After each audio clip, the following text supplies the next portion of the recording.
नमस्कार विद्यार्थी मित्रांनो, कला भारती आर्ट ऑफ टीचिंगमध्ये तुमचे सर्वांचे सहर्ष स्वागत आहे।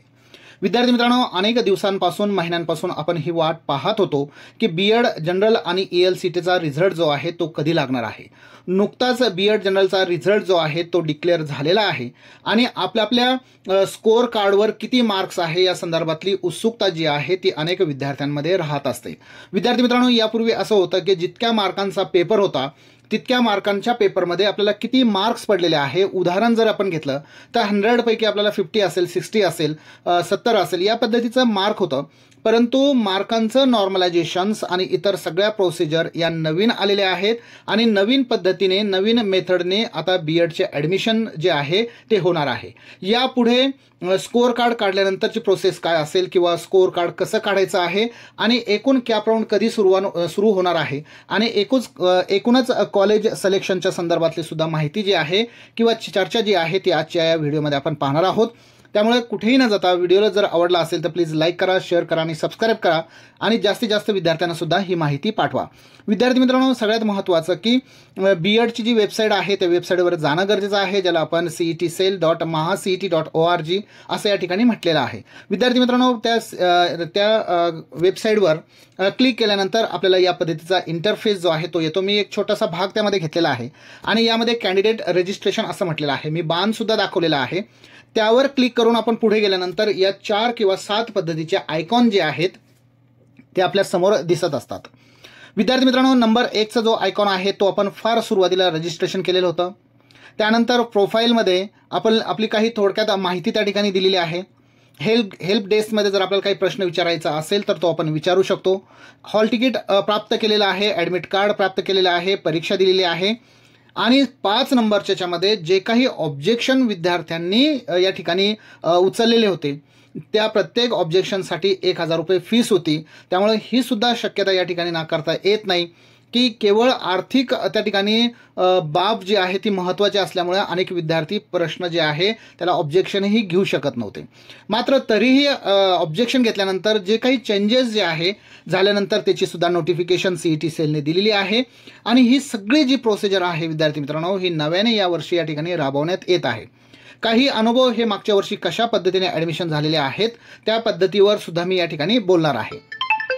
आता स्कोअर कार्ड काढल्यानंतर सगळ्यात एक महत्त्वाचा जो मुद्दा आपल्याला या ठिकाणी चर्चेला घ्यावे लागणार आहे तो असा आहे, या संदर्भात विचार करताना एक गोष्ट आपल्याला या ठिकाणी लक्षात घ्यावी लागणार आहे की स्कोअर कार्ड जे आहे ते स्कोअर कार्ड जे काही मार्कांचं नॉर्मलायझेशन जे आहे किंवा त्यांच्या सिस्टीममध्ये ज्या काही बाबी सांगितलेल्या आहे त्या संदर्भात CET सेलने वारंवार नोटिफिकेशन दिलेले आहे। आता हे सगळे मार्क्स जे आहे ते पर्सेंटाईलच्या स्वरूपामध्ये त्या ठिकाणी दाखवण्यात आलेले आहे आणि हे पर्सेंटाईलची मेथड कशी आहे त्यासाठी डे 1 आणि बॅच नंबर 1 किंवा डे 2 किंवा बॅच नंबर 2 या पद्धतीची सगळी इन्फॉर्मेशन दिलेली आहे। ती थोडीशी ग्रामीण भागातल्या विद्यार्थ्यांना किंवा तालुका स्तरावरच्या विद्यार्थ्यांना थोडीशी अनअकलनीय राहू शकते। मात्र विद्यार्थी मित्रांनो, एक गोष्ट लक्षात घ्या की स्कोअर कार्ड आल्यानंतर जो काही आपला पर्सेंटाईल असेल, जे मार्क्स असेल, जे स्कोअर असेल त्याच आधाराने आपल्याला कॅप राऊंडला सामोरे जावे लागणार आहे, जी 7 नंबरवर त्या ठिकाणी आहे। आणि नोटिफिकेशन जे आहे नोटिफिकेशनमध्ये वारंवार अनेक सूचना ज्या आहेत त्या येत असतात। आता कॅप राऊंड कधी सुरू होणार आहे या संदर्भातलं कोणतंही नोटिफिकेशन जे आहे ते अद्यापही CET सेलने दिलेलं नाही। मात्र एक नवीन सूचना जी आहे ती सुद्धा आलेली आहे, त्या संदर्भात सुद्धा आपण चर्चा करणार आहोत। आता ज्या विद्यार्थ्यांनी आपल्या स्वतःच्या लॉग इन ID मध्ये प्रवेश केल्यानंतर महाबीएड जनरल आणि महाबीएड ELCT, आता ज्या ठिकाणी तुम्ही जनरल दिलेली असेल तर जनरलवर क्लिक करू शकता। जर तुम्ही ELCT दिलेली असेल तर ELCTवर क्लिक करू शकता। जर तुम्ही चुकून ELCTवर क्लिक केला आणि ELCT दिलेली नसेल तर ॲप्लिकेशन नॉट फाउंड असाच तो एरर त्या ठिकाणी दाखवतो। त्यामुळे आपण ज्या पद्धतीची परीक्षा दिलेली असेल, जनरल CET दिलेली असेल तर त्यावर क्लिक करा आणि तुमचं त्या ठिकाणी डाउनलोड जो आहे स्कोअर कार्ड ते करू शकता। स्कोअर कार्ड या पद्धतीने त्या ठिकाणी डाउनलोड होत असतं। आता यामध्ये रोल नंबर वगैरे सगळी माहिती प्रॉपर आहे। जी काही स्कोअर असेल तो स्कोअर त्या ठिकाणी पाहणं गरजेचं आहे। आपलं नाव प्रॉपर आहे का त्या सगळ्या गोष्टी एकदा चेक करून घेणं गरजेचं आहे आणि यानंतर जे आहे काही प्रश्न आपल्या मनामध्ये निर्माण होतात। आता पर्सेंटाईल किती आहे त्या आधाराने पुढची प्रोसिजर जी आहे ती सुरू होणार आहे। आता याचा भाग असा आहे विद्यार्थी मित्रांनो की विचार करा की जे काही नवीन ॲडमिशनच्या स्वरूपातलं एक नवीन पद्धत जी आहे ती सुरू झालेली आहे. काही रिवाईज त्यांनी शेड्यूल या ठिकाणी दिलेलं आहे. आता रिवाईज शेड्यूलमध्ये काही प्रोफेशनल कोर्सच्या संदर्भातलं डेट दिलेले आहे. आता यामध्ये पुन्हा नव्याने BEdचे येतंय की काय ते सुद्धा पाहणं गरजेचं आहे. मात्र अद्यापर्यंत त्यांनी रिवाईज शेड्यूलमध्ये BEd 2 वर्षाचं किंवा जनरल या ठिकाणी दिलेलं नाही, मात्र 4 वर्षाचं BEdच्या संदर्भातली माहिती दिलेली आहे. आता ही झाली एक अपडेट. मात्र पुढे जाताना जे काही आपण कॅप राऊंडसाठी आपण तयार करणार आहोत त्या संदर्भातले काही महत्त्वाच्या सूचना या पूर्व अनुभवांच्या आधारे मागच्या वेळेस झालेल्या कॅप राऊंडच्या आधारे देणं या ठिकाणी संयुक्तिक राहणार आहे. सगळ्यात एक महत्त्वाचं विद्यार्थी मित्रांनो की डॉक्युमेंट प्रिपरेशन जे आहे ते या ठिकाणी करणं गरजेचं आहे. तुमचे सर्व एज्युकेशनल, तुमचे 10वी आणि 12वी, तुमच्या कास्टच्या संदर्भात, तुमच्या व्हॅलिडिटीच्या संदर्भात किंवा ज्यावर आपण क्लेम करतो की ज्यामध्ये माझं ॲडमिशन होणं गरजेचं आहे त्या सगळे डॉक्युमेंटचे झेरॉक्स आणि ओरिजिनल तुमच्याजवळ असणं गरजेचं आहे. याचा अर्थ असा आहे की डॉक्युमेंटची तयारी जी आहे ती करणं गरजेचं आहे. आता आपण या ठिकाणी कॅप राऊंडची वेटिंग करत आहोत. कॅप राऊंड जेव्हा सुरू होईल तेव्हा तो फॉर्म जो आहे तिथे इन्फॉर्मेशन जी आहे ती सुद्धा भरणं गरजेचं आहे, ज्यामध्ये सगळे डॉक्युमेंटेशन्स, सगळे ओरिजिनल अपलोड जे आहे त्या ठिकाणी आपल्याला करावं लागणार आहे.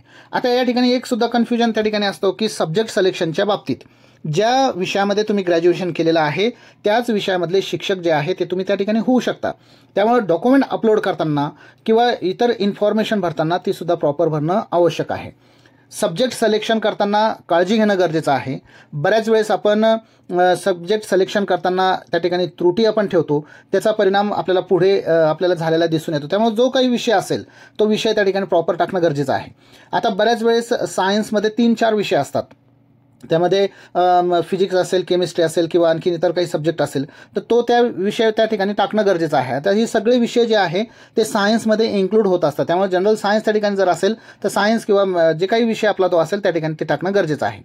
कॉलेज ऑप्शन्स प्रकार जो आहे तो सगळे इन्फॉर्मेशन भरल्यानंतर त्या ठिकाणी येत असते.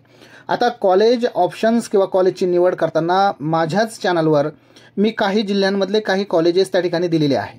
त्यामुळं आपल्या जवळचं कॉलेज जे तुम्हाला कन्व्हिनियंट वाटेल, जे योग्य वाटेल ते कॉलेज, त्यानंतर त्याला काहीतरी एक दुसरा पर्याय, असे किमान 3 किंवा 4 कॉलेजेसची निवड करणं त्या ठिकाणी गरजेचं आहे. जर तुम्हाला असं वाटत असेल की आपल्याला स्कोर उत्तम आहे, चांगला आहे आणि आपल्याला पाहिजे तेच कॉलेज त्या ठिकाणी मिळू शकतं, तेव्हा तुम्ही एका कॉलेजची सुद्धा रिस्क जी आहे सिलेक्शनमध्ये किंवा प्रेफरन्समध्ये तुम्ही त्या ठिकाणी घेऊ शकता. आणि आता तुम्हाला काही कॉलेजेसची यादी जी आहे ती पूर्व अनुभवाच्या आधारे तयार करावी लागणार आहे.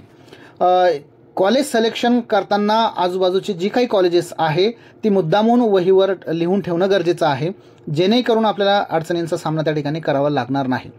ज्या विद्यार्थ्यांना ज्या कॉलेजमध्ये फीस किती आहे किंवा काय आहे हे जर माहिती करून घ्यायचं असेल तर बऱ्याच वेळेस वेबसाईटवर सुद्धा याची माहिती उपलब्ध असते. मात्र वेबसाईटची फीस आणि प्रत्यक्षात घेतली जाणारी फीस यामध्ये तफावत असते. त्यामुळे प्रत्यक्षात कॉलेजला भेटून व्हिजिट करून तुम्ही फीसची जी माहिती आहे ती सुद्धा करून घेणं गरजेचं आहे. फीसच्या संदर्भात मी एक व्हिडिओ तयार केलेला आहे, त्यामुळे BEd फीस आणि डॅश कला भारती असं सर्च करा यूट्यूबवर, जेणेकरून तुम्हाला इतर माहितीसुद्धा फीसच्या संदर्भात त्या ठिकाणी येऊ शकते. कॅप राऊंड जो आहे तो फिलिंग करताना प्रॉपर डॉक्युमेंट त्या ठिकाणी अपलोड करणं गरजेचं आहे. हे सगळे अपलोड केल्यानंतर पुन्हा नवीन प्रश्न जे आहे ते विद्यार्थ्यांच्या मनामध्ये असतात की काही अपलोड केलेली माहिती त्यामध्ये आपल्याला दुरुस्ती करता येईल का, आपल्या प्रोफाईलमध्ये काही चेंजेस करता येईल का. विद्यार्थी मित्रांनो, एक गोष्ट लक्षात घ्या की युनिव्हर्सिटीचा कोटा, तुमच्या सब्जेक्टचा कोटा, त्यानंतर रिझर्वेशन या सगळ्यांच्या आधारे जे आहे ते तुमचं सिलेक्शन जे आहे ते ॲज अ स्टुडंट म्हणून BEd कॉलेजमध्ये होत असतात. त्यामुळे ह्या सगळ्या गोष्टी बारकाईने पाहणं आणि कॅप राऊंड सुरू झाल्यानंतर ह्या प्रॉपर रीतीने भरणं या ठिकाणी गरजेचं असणार आहे. तर ही होती विद्यार्थी मित्रांनो सर्व माहिती की जी तुमच्यापर्यंत पोहोचवणं थोडंसं आवश्यक वाटत होतं. ही माहिती तुम्हाला कशी वाटली या संदर्भात आपले कॉमेंट्स नक्कीच कळवा. प्रत्येक कॉमेंटचं उत्तर देण्याचा मी प्रयत्न करणार आहे. मात्र जाता जाता ही सजगता यासाठी आहे विद्यार्थी मित्रांनो की तुम्ही या संदर्भातले काही अलर्ट राहणं गरजेचं आहे. मला कल्पना आहे की मी खूप दिवसानंतर हा अपडेटचा व्हिडिओ तयार करत आहे. काही व्यस्ततेमुळे मला हे अपडेट जे आहे ते तुम्हाला देता आली नाही. माझा प्रयत्न राहणार आहे की प्रत्येक अपडेट तुमच्यापर्यंत पोहोचत राहावी. हा व्हिडिओ कसा वाटला या संदर्भात आपले कॉमेंट्स कळवा. शिवाय लाईक, शेअर आणि सबस्क्राईब करा आणि जास्तीत जास्त विद्यार्थ्यांना ही माहिती पाठवा. चला तर पुन्हा एकदा नवीन अपडेटसह मी तुमच्यासमोर येणार आहे. तोपर्यंत जय हिंद, जय भारत.